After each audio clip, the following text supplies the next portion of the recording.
Hi student, good morning. Teach for class 7th। बच्चों, आज आपका हिंदी व्याकरण में फर्स्ट लेसन पढ़ाया जाएगा। और कुछ नेटवर्क प्रॉब्लम की वजह से क्लास नहीं ले पाए तो आपका ये लिंक व्हाट्सएप पे दे दिया जाएगा, आप वहाँ से पढ़ लेना इसे। तो पहला लेसन है, देखो, भाषा और विचार। भाषा क्या है? भाषा कहते किसे हैं? भाषा वह माध्यम है जिसके द्वारा हम अपने मन की बात, भाव और विचारों को किसी दूसरे के सामने प्रकट करते हैं, वही भाषा है। और दूसरों की बातों को हम सुनते हैं। तो देखो, इसकी डिफिनेशन है, अपने मन के भाव और विचारों के आदान प्रदान करने की प्रक्रिया भाषा कहलाती है। भाषा के भेद। भाषा के मुख्यतः दो भेद होते हैं, एक लिखित और दूसरा मौखिक। लिखित क्या है? जिस तथ्य को हम लिख कर रखते हैं, पढ़ते हैं, वो हमारा लिखित भाषा है। मौखिक, जिस भाषा को हम मौखिक रूप से, जैसे बातचीत हुआ, कहानी हुआ, भाषण हुआ, संवाद हुआ, ये सब हमारे मौखिक भाषा है। पुस्तक का पढ़ना क्या है? लिखित भाषा है। ब्लैक बोर्ड पे लिखना लिखित भाषा, पढ़ना लिखित भाषा।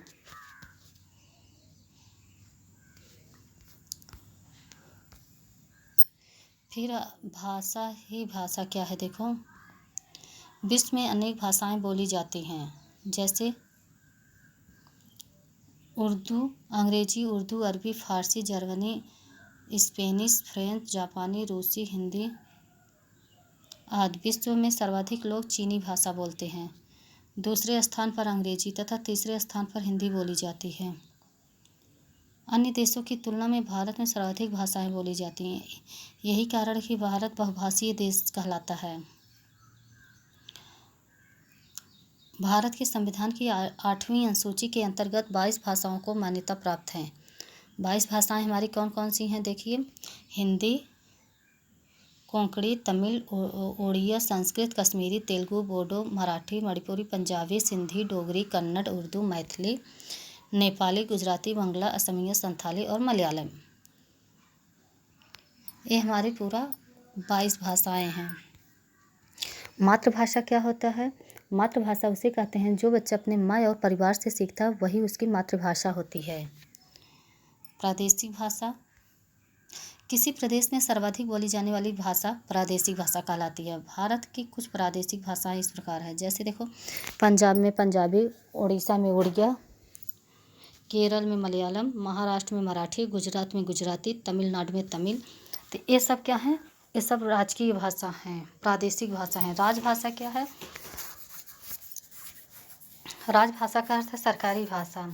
इससे तात्पर्य है कि सभी सरकारी काम इसी भाषा में किए जाएं। भारतीय संविधान अनुच्छेद 342 के अनुसार 14 सितंबर सन 1949 को हिंदी को भारत संघ के राजभाषा के रूप में स्वीकार किया गया। इसीलिए प्रतिवर्ष 14 सितंबर को हिंदी दिवस के रूप में मनाते हैं।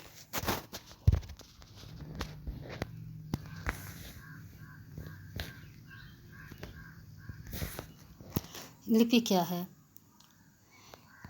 किसी भी भाषा की लिखने के जो चिन्ह, लिखने में जो चिन्ह का प्रयोग किया जाता है उसे लिपि कहते हैं। किसी ध्वनि, देखो, मुंह से उच्चारित ध्वनियों को लिखित रूप में बदलने के लिए जिन चिन्हों, वर्णों का प्रयोग किया जाता है वह लिपि कहलाता है।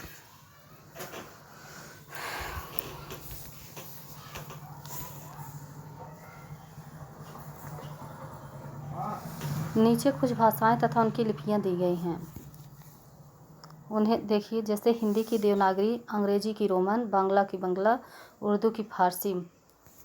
इस तरह से सभी भाषाओं की अपनी अपनी लिपि होती है। मानक भाषा क्या है? मानक भाषा उसे कहते हैं जो शिक्षाविदों और विद्वानों द्वारा स्वीकार की जाती है, उसे मानक भाषा कहते हैं।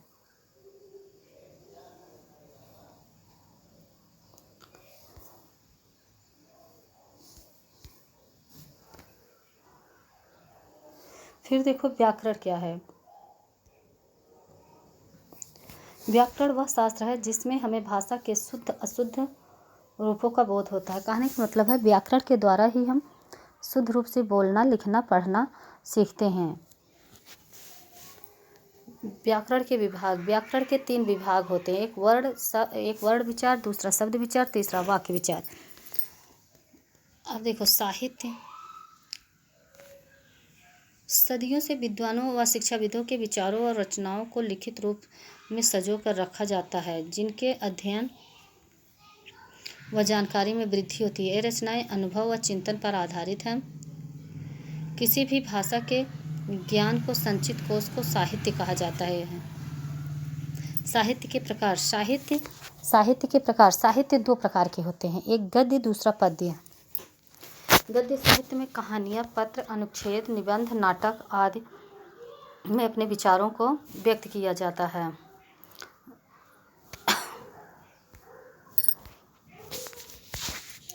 फिर पद्य साहित्य में देखो, पद, कविता, चौपाइयाँ, दोहे आदि के माध्यम से गायन शैली द्वारा अपने विचारों को व्यक्त करने वाली शैली को पद्य साहित्य कहते हैं। तुलसीदास, कबीरदास, महादेवी वर्मा, सुमित्रा नंदन पंत आदि पद्य साहित्य के महान रचनाकार हैं। फिर देखो, कुछ इम्पोर्टेंट लाइन्स हैं।